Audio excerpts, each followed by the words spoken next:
uma grande multidão da cidade a acompanhava. Ao observá-la, o Senhor se compadeceu dela e a encorajou, dizendo: não chores. E aproximando-se, tocou o esquife. Então os que carregavam pararam. E Jesus exclamou: jovem, eu te ordeno, levanta-te.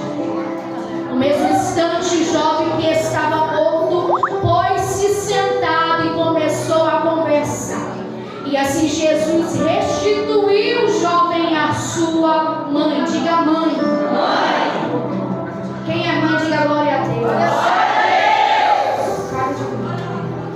Todos foram tomados de grande temor e louvavam a Deus, proclamando: um grande profeta foi levantado entre nós e Deus veio visitar, Deus veio salvar o seu povo. Estas notícias a respeito de Jesus circularam por toda a Judeia e regiões circunvizinhas. Você se assenta, glorificando o nome de Jesus.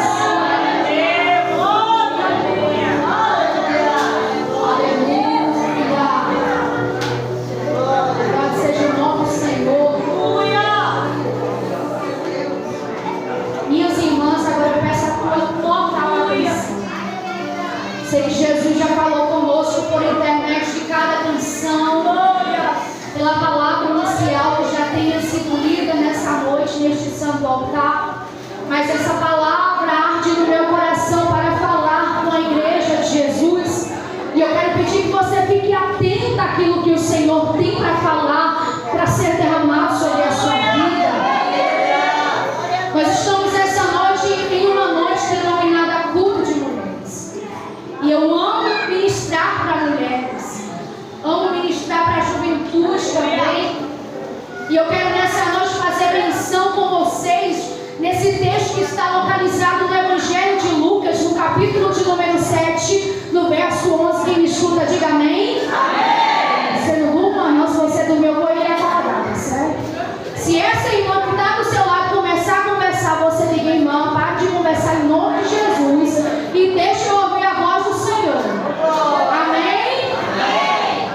Nós estamos em um texto denominado a ressurreição, ou seja, a ressuscitação de um menino no meio da multidão. E esse texto nos dias atuais tem se tornado um tema de muitos congressos, letras de canções e até mesmo temas de campanhas. E eu acredito que você conhece esse texto que está localizado no Evangelho de Lucas.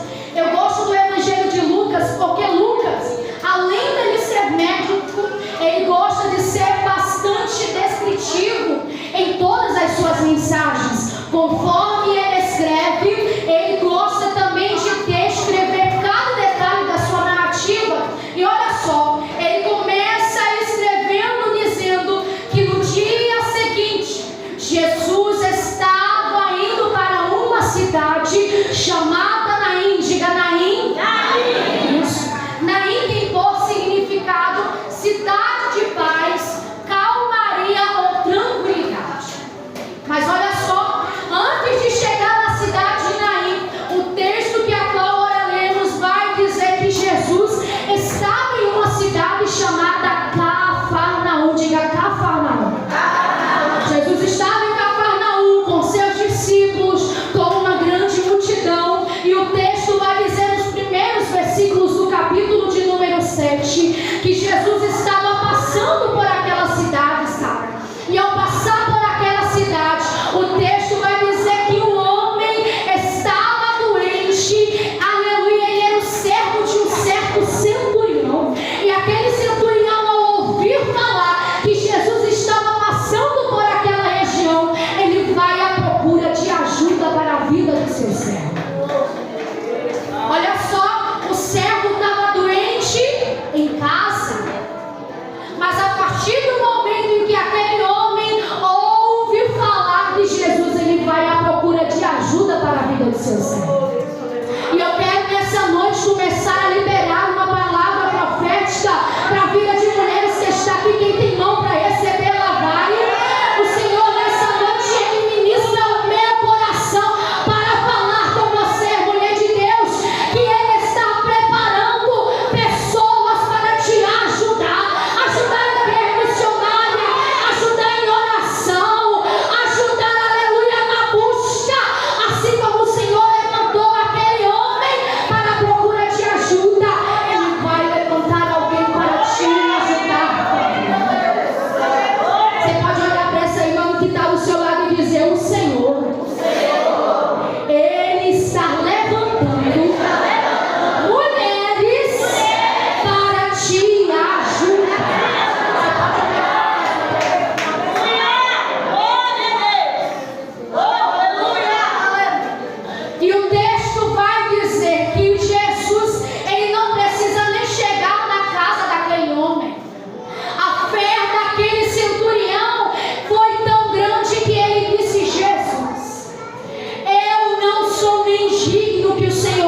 Você entendeu isso?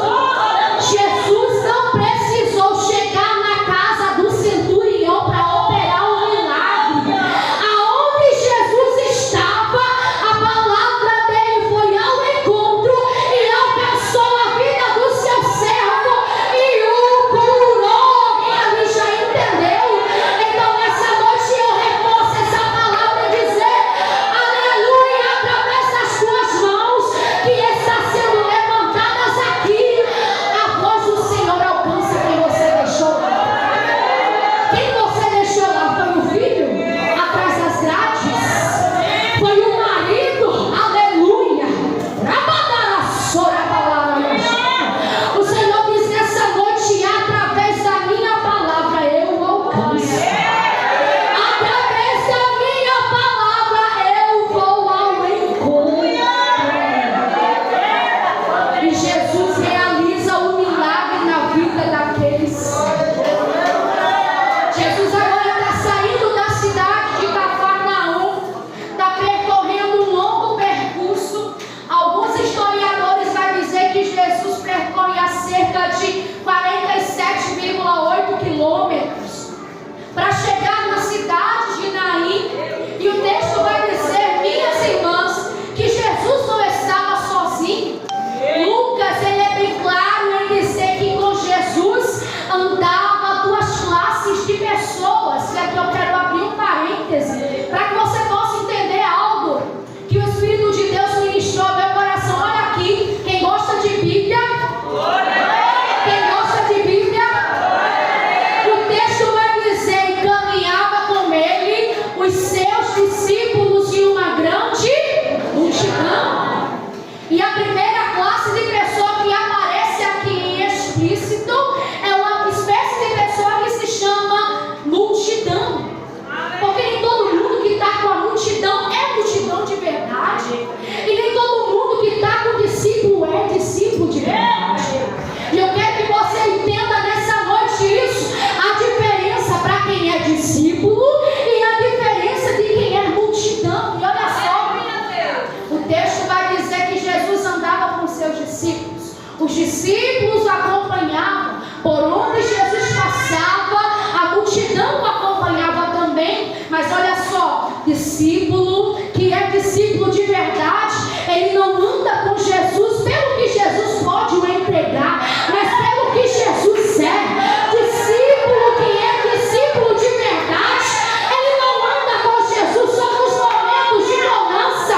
Ele anda com Jesus tendo, aleluia, alimento em casa, ou não, tendo a porta aberta, ou não, tendo na provisão, tendo Jesus, aleluia, em casa. Ele acredita que Jesus continua sendo Deus. Eu quero saber quem é a primeira mulher que tem um propósito de discípulo nessa noite. Porque mesmo você passando por dificuldades, adversidades, o Senhor te brinda nessa noite como uma identidade de discípulo. Porque você não segue a Ele pelo que Ele faz, irmão, mas você segue Ele de fato pelo que Ele é e quem Ele é. Ele é Deus. Ele é Senhor. Ai de nós se não fosse Jesus. Você pode nesse momento se lembrar daquele momento tão difícil que foi na sua vida, naquele momento de dificuldade, naquele momento que a morte quase alcançou na tua casa, mas só que a mão de Jesus foi primeiro e disse: aqui não, Satanás, a casa dela é minha, o filho dela pertence a mim, e por causa da tua essência, filha, o Senhor guardou a tua fé. Você pode glorificar Ele nessa noite.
Porque além dela ter apenas um único filho, ela agora está perdendo a única esperança de poder sobreviver.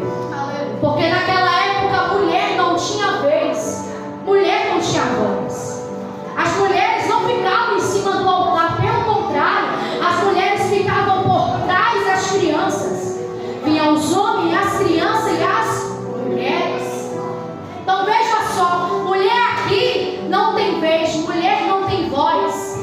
Mas só que eu confio e acredito em um Deus que levanta um exército de mulheres, que decide de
quando se tocou o esquife, e os que carregavam pararam e exclamou, dizendo: jovem, eu te ordeno, levanta-te. O esquife naquela época era uma espécie de caixão ou de carrinho que era levado os mortos. Naquela época não se poderia tocar no defunto ou até mesmo no esquife, porque se esse ou esta tocasse era considerado imundo e teria de se manter distante da região por um certo tempo. Mas eu conheço um Jesus que não depende de palavra humana para poder operar um milagre. Eu conheço Jesus que não depende de opinião de ninguém para poder salvar uma casa. Eu conheço Jesus que não depende, aleluia, de nada e de nenhum obstáculo para poder realizar algum milagre. E esse Jesus, ele chegou aqui nessa cidade, e nessa noite ele chegou aqui neste culto de mulheres, e ele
mas não leve a minha mãe sem ela e entregar a vida dela para o Senhor. E minha mãe, ela passou um mês hospitalizada, internada. O médico ia visitar todos os leitos para dar alta. E ela ficava: minha filha, entra gente, sai gente, e ainda estou aqui. Calma, que no momento certo o Senhor vai agir. E quando foi na última semana do mês de novembro, a gente já estava quase findando a nossa campanha de oração na nossa igreja. E o médico procurou minha irmã que estava lá na hora e disse: a sua mãe não vai precisar fazer cirurgia. Você pode glorificar a Deus por isso? Ia precisar fazer a cirurgia porque estava quase morrendo.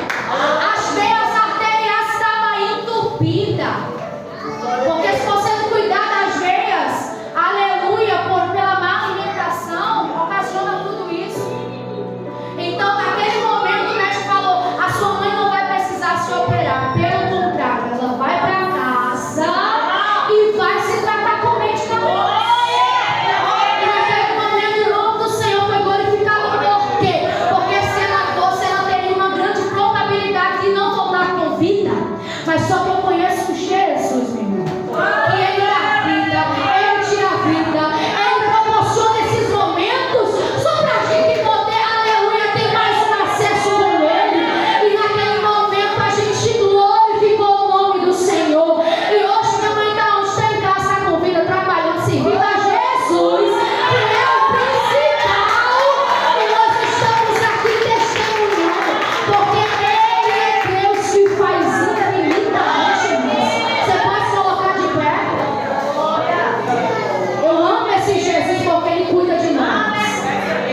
Ele cuida da nossa casa, Ele cuida dos nossos filhos, Ele cuida da nossa parentela mesmo nós não merecendo. Ele alcança a nossa casa. Eu quero nessa noite orar pela vida de alguma mulher que nessa noite precisa disso. Uma mulher que precisa de ajuda, que precisa de cura, renovo do Espírito de Deus. Eu quero orar por você. E eu quero convidar você a vir aqui nos pés do altar. Se você